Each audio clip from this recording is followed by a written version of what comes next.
Okay, let's dive right into this explainer. Listen, if you're preparing for the Cambridge AS-level Afrikaans examination, specifically Syllabus 8679, you already know that the essay component can feel incredibly daunting. It's high stakes, but today we are going to completely demystify it. I'm going to act as your personal master coach, and together we're going to unlock the exact, high-level strategies Cambridge examiners are actively looking for to award those top-tier marks on your 2029 essay topics. We're going to focus heavily on family patterns of daily life and cultural heritage. We'll be doing a deep dive into the exact reasons why otherwise brilliant candidates drop easy marks, and more importantly, how you can build a bulletproof, analytical framework to ensure you absolutely dominate this paper. Here's the roadmap for our masterclass today. We're going to kick things off with the examiner's warnings, then unpack the core cognitive domains, build out the procedural framework, reveal a little something I call the method mark strategy, and finally, we'll lock it all in with the deconstruct, solve, evaluate loop. All right, let's jump straight into Section 1, the examiner's warnings. We need to look through the examiner's lens to see exactly where things go wrong. Now, look at this quote. Most students lose easy marks on Essay Topics 2029. Why? Well, falling short on these cultural heritage essays usually isn't about a lack of Afrikaans vocabulary, and it's certainly not a lack of basic knowledge. You guys know the content. The issue is almost always a lack of structural precision and strategy. Every year, highly motivated, incredibly intelligent candidates go into the exam room completely blind. They see a prompt about cultural traditions, and they just start writing everything they know, completely missing the actual assessment objectives. By the end of this explainer, you definitely won't be one of them. When we dig into the principal examiner reports, three critical traps show up over and over again. First, confusing cause and effect. Second, forgetting to check format and presentation. And third, writing answers that are completely generic and not specific to the given context. Think about it. You could write a beautifully translated, grammatically flawless Afrikaans essay about family patterns, but if it doesn't actually answer the specific hidden constraints of the prompt provided in the stimulus material, your marks are going to hit a ceiling very, very quickly. It's about precision, not just fluency. Let's deeply contrast that first trap, cause versus effect. This is where you really need to dissect the command words of the question. A cause is the trigger for a cultural shift. For instance, think about rapid urbanization, the historical movement of Afrikaans families from the rural platteland to the major, fast-paced cities. That's a trigger. The effect, on the other hand, is the resulting change in daily family patterns. Maybe it's the breakdown of those traditional large multi-generational Sunday family gatherings in favor of smaller, nuclear city households. You have to ensure you never mix up the catalyst with the consequence. If a complex, high-tariff question asks you to evaluate the effects of changing family dynamics, do not spend 3 paragraphs explaining what caused the urbanization in the first place. That's a classic trap, and examiners see it all the time. Moving on to Section 2, let's unpack the core cognitive domains that actually dictate your final grade. So, examiners are rigorously testing 3 distinct cognitive domains or assessment objectives. You've got knowledge and understanding, you've got analysis, and you've got evaluation. Let's imagine 2 students right now working in a study suite. We'll call them Alex and Sam. Alex is highly technical. He excels at facts. When he sees a question about a tradition like a braai, he relies purely on knowledge and understanding. He writes a purely factual, descriptive response. But Sam is a conceptual thinker. Sam knows that to unlock those top-tier marking bands, you have to move past superficial knowledge. You have to dive into deep analysis, explaining exactly how and why these cultural shifts happen, and then push into evaluation, actually judging the real-world impact of these shifts on modern Afrikaans-speaking communities today. Sam gets the marks because Sam plays the whole game, not just the first level. The ultimate, undisputed goal for top-tier marks is conceptual understanding. But what does it actually look like on paper? It means making precise definitions and drawing causal relationships with other areas of the syllabus. If you're writing about the cultural heritage of Afrikaans-speaking communities, top-performing students will naturally link this to broader societal shifts, maybe economic factors, or even the massive impact of global digital media on language preservation among the youth. You have to prove to the examiner that you understand the big picture. You're not just regurgitating isolated, disconnected facts. You are synthesizing a conceptual argument. Now for Section 3. The procedural framework. Let's look at how we put this into practice.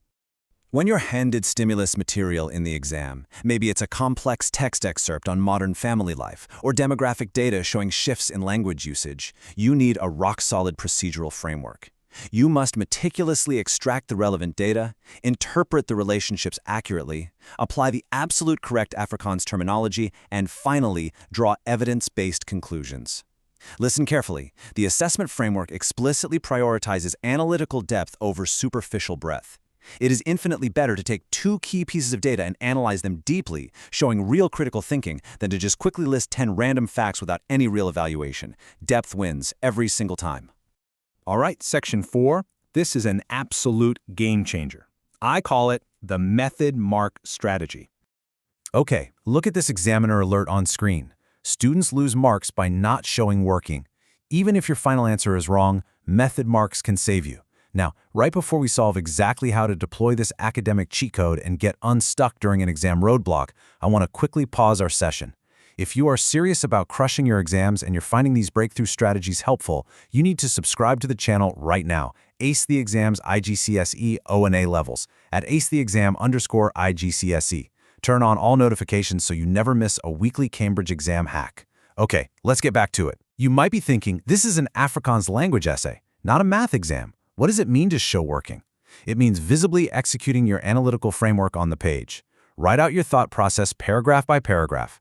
Show the examiner exactly how you arrived at your conclusion based on the cultural evidence provided. By laying out your logical reasoning step by step, you earn method marks for the analytical process itself, even if your final evaluative conclusion isn't the exact ideal answer the examiner had in their head. Finally, Section 5. Deconstruct, solve, evaluate. Let's turn this into an interactive visual workshop. This is the ultimate three-step loop. When you sit down and face that 2029 essay prompt, do not just start writing blindly. Step 1. Deconstruct. Run a three-step question scan. Highlight the command word, identify the content knowledge required, and spot the hidden constraints of the prompt.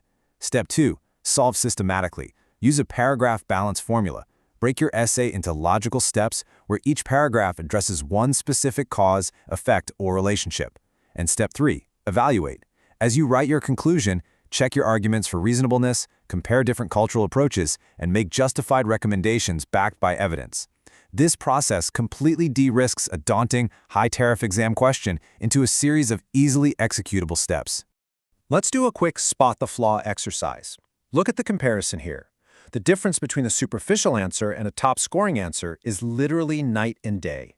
Think back to our students, Alex and Sam. Alex writes the superficial answer. It stays purely at the descriptive level, just basic knowledge extraction. But Sam's answer, the top-scoring one, does something entirely different. Sam demonstrates true evaluative thinking. Sam questions assumptions about cultural heritage. Sam considers different perspectives, maybe contrasting how younger, digital native generations view traditional family patterns compared to their grandparents. And most importantly, Sam justifies every single decision with clear evidence. That is exactly how you break into those coveted top marking bands. Now, the exam room is a pressure cooker. It is remarkably easy to freeze up when that clock is ticking down. To ensure you don't panic under time pressure, I highly suggest creating a memory hack.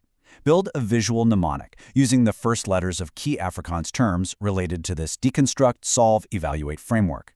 Lock this systematic process into your active recall. That way, the exact second you turn over that exam paper, your brain goes into autopilot and knows exactly what framework to execute. Think of it as your absolute last 5 minutes review checklist. You run through your mnemonic, and you make sure you've hit every single cognitive domain. As we wrap up this explainer, I'll leave you with a final, provocative thought to ponder. Are you just planning to memorize a bunch of facts and describe the syllabus, or are you ready to critically evaluate family patterns and cultural heritage to prove your absolute analytical mastery to the examiner? Remember our 3 core pillars today: the 3-step question scan, the paragraph balance formula, and the last 5 minutes review checklist. The choice, and ultimately your grade, is entirely up to your strategy. To make sure you're fully equipped for every single paper, hit that subscribe button for AC Exams IGCSE O and A levels at AC Exam IGCSE. Turn on the notification bell so you get all our future exam hacks, and leave a comment below with your exact target grade. Keep practicing, apply this framework rigorously, and go crush those exams.